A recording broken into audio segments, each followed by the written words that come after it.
엔비디아가 급락을 했어요. 엔비디아 급락을 했는데 급락의 주요한 원인이 있는 것은 아닙니다.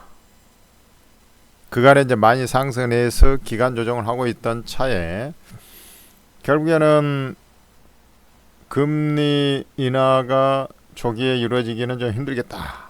이런 이제 인식이 확산되고 중동 전쟁이 격화되고 막 이러면서 전체적으로 버티던 증시가 다우지수 먼저 하락하고 S&P 500 하락하고 그 다음에 나스닥까지 하락하는 그런 형태의 추세를 이탈했었죠. 그런데 바로 직전까지도 엔비디아는 AI 시장의 최대 수혜주로 군림하면서 박스권을 형성을 했던 겁니다. 그러니까 이 종목에 대한 분석은 결국에는 이러한 박스권의 형태를 큰 틀에서 박스권을 완전히 이탈을 하지는 않고 있었던 거죠. 그러다 버티다 못해서 결국 20일 이동평균선은 이미 이탈이 된 상태고 마지막 보루였던 60일 이동평균선의 수급이 깨지면서 너나 할 것 없이 던져버리는 그런 형태가 나온 것입니다. 저 자리가 이제 강력한 지지 자리인데 저것을 이탈을 한 것이죠. 그러면은 얘는 지금 어떻게 될 것이냐, 엔비디아는 뭐 줄줄 흘러내릴 것이냐, 계속 하락할 것이냐, 이런 이제 고민들이 많을 것입니다.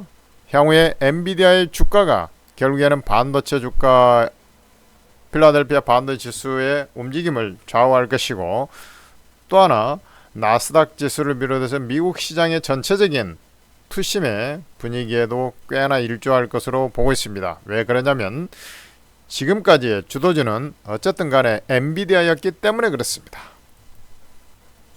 자, 그러면은 과거에 이제 제가 이 딱 일주일 전입니다. 이 지수 미국 시장의 긴급 투자 전략을 얘기하면서 일주일 전 토요일 날 급락의 조정에 위험이 있기 때문에 상당히 조심하는 전략, 그 다음에 주가가 어디까지 하락할 것이라는 것을 이미 다 말씀을 드렸습니다. 이 엔비디아의 경우에도 워낙에 지금 한번 보세요. 얼마나 가파르게 상승했습니까? 주가가 이렇게 가파르게 상승했어요. 이게 일봉이 아닙니다. 주봉 차트가 저렇게 강하게 상승을 했으면 이건 말 다 하지 않았습니까? 그래서 주가가 장대 음모로 버티다 장대 음모로 이제 쏟아져 버리는 그런 형태였는데, 자 보세요. 이 자리에서 하락하기 일부 직전까지 어떤 모습을 보였습니까? 어떻게 보면 견조한 숨고르기 양상을 보여줬던 것이죠. 가격 조정이 아니고 앞서 말씀드렸던 지그재기 패턴의 어떤 밴드를 형성하면서 약간 고점이 낮아지면서 이 쉐기형의 어떤 패턴을 그려 나가다가 결국 밑으로 빠져버린 것이죠. 그러면 상투에서 거래량이 팍 터졌습니까? 안 터졌습니까?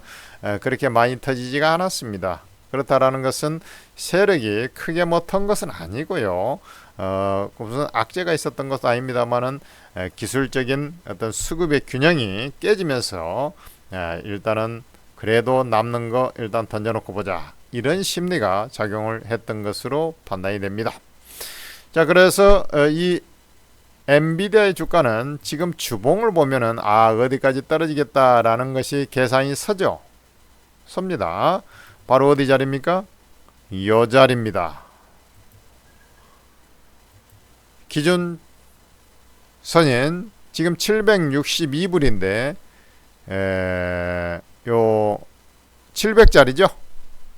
700짜리에 형성이 되어 있습니다. 그러니까 뭐 762에서 700까지 내려간다라고 하면은 여기서 10%는 좀 아니고요. 7에서 8% 정도 추가 하락할 여지가 열려 있다라는 것을 알 수가 있겠고, 그 자리가 어찌 보면은 이 상승을 강하게 상승을 했던 그 자리의 절반 수준이 되겠습니다. 여기서부터 요만큼 상승했고 또 여기서부터 요만큼 상승을 했었죠. 그 상승폭의 2분의 1선 조정, 박스권을 돌파한 시점부터 2분의 1선 조정이 되는 것이죠. 이 자리부터여서 2분의 1선 조정이 되는 그런 자리고, 그 다음에 또 하나 마디 자리고 해서 저 자리는 상당히 강력한 지지 자리입니다. 자 보세요. 마디 자리가 700짜리고 그 다음에 저 자리가 20주 2평입니다. 이걸 좀 강하게 두껍게 한번 그려보면은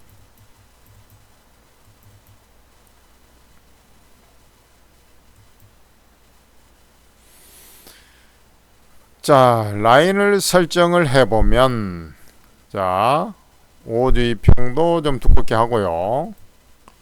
그 다음에 20주 2평도 좀 두껍게 하고 60주 2평도 60주 2평은 두껍게 이미 돼 있네요. 좋습니다. 하고 좀 밴드를 두껍게 이렇게 잡아보면 각이 딱 나오죠. 아, 정확하게 나옵니다. 그죠? 60주 2평 700포인트의 지지선, 그 다음에 상승폭에서의 어떤 박스권 이탈 이후 상승폭의 2분의 1, 그러니까 세 가지의 지지가 되는 자리니까 저 자리가 바로 매수 자리입니다. 그러면 이거 조금 더 빠질 자리가 있구나. 그거에 맞춰서 여러분들은 대응 전략을 짜면 되는 것입니다. 자, 그리고 또 하나를 보면은 이게 이제 그 아주 재수 없는 경우는 어떻습니까?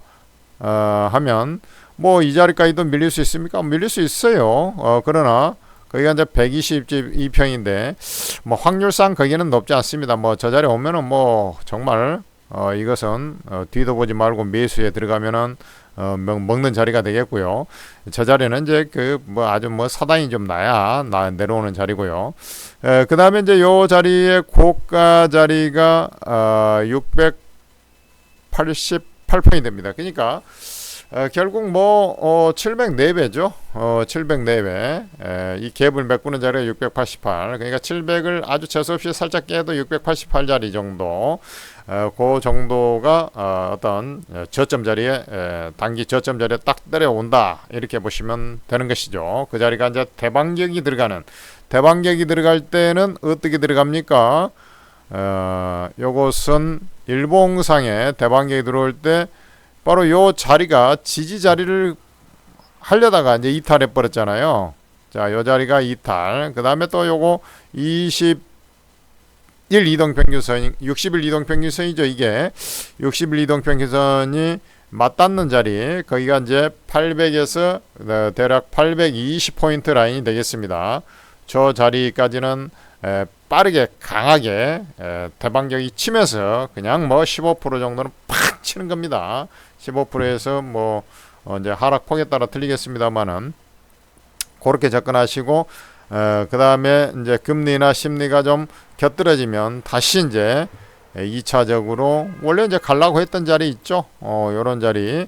일단 이탈했을 때는 저런 자리가 이제 저항이 돼버린 자리입니다. 1차 저항, 2차 저항, 1차 저항 800포인트 에서 820, 그 다음에 2차 저항 950 라인, 뭐 3차 저항은 이제 뭐 첨선 라인, 뭐 이런 식으로 이제 돼가는 것이죠. 이렇게 이해하시면 된다. 그래서 추가 하락 자리는 있는데 여기 이제 그 좀 빠진 척 하다가 바로 이제 너무 많이 빠져 10%면 너무 많이 빠진 거 아닙니까? 바로 이제 좀 반경이 나오려고 할 수 있습니다만은 나온 척 하다가 다시 미끄러지기 때문에 요거 이제 조금 뭐 강보합 약보합에서 뭐 시작해갖고 뭐 저가 매수에 들어오고 따라붙으면 이게 다시 밀릴 수 있어요. 그거 조심해야 됩니다. 왜냐하면 그 사이에 뭐 갑자기 뭐 중동 분쟁이 뭐 바로 해결되거나 뭐 그러면 혹시 모를까 그런 게 아닌 상태에서 뭐 금리 인하가 뭐 갑자기 앞당겨질 가능성이 다시 생겼다 뭐 이럴 가능성 거의 없기 때문에요. 왜 그러냐면 물가 지표, 인플레 지표라는 것은 역시 전월 대비 어떤 상태가 지금 진행이 되고 있는가. 역시 소비자 물가지수, 도매 물가지수는 3월 월간 단위로 이게 뽑는단 말이죠. 월간 단위로 뽑기 때문에 갑자기 이렇게 바뀌지가 않는 겁니다.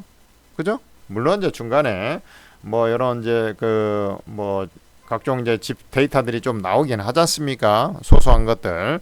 그렇지만 궁극적으로는 이게 월간 단위 3월 소비자 물가지수, 4월 소비자 물가지수, 뭐 근원 소비지출 3월, 4월 이런 식으로 가지 않습니까? 그래서 갑자기 뭐 하늘이 뒤바뀌지는 않는다라는 것을 꼭 아시면서 그냥 뭐 조금 올라가는 척하니까 다시 밀릴 가능성이 높은데 그냥 뭐 따라붙어 갖고 확 거기서 또 밀려갖고 10%뭐 이렇게 되면 안 됩니다.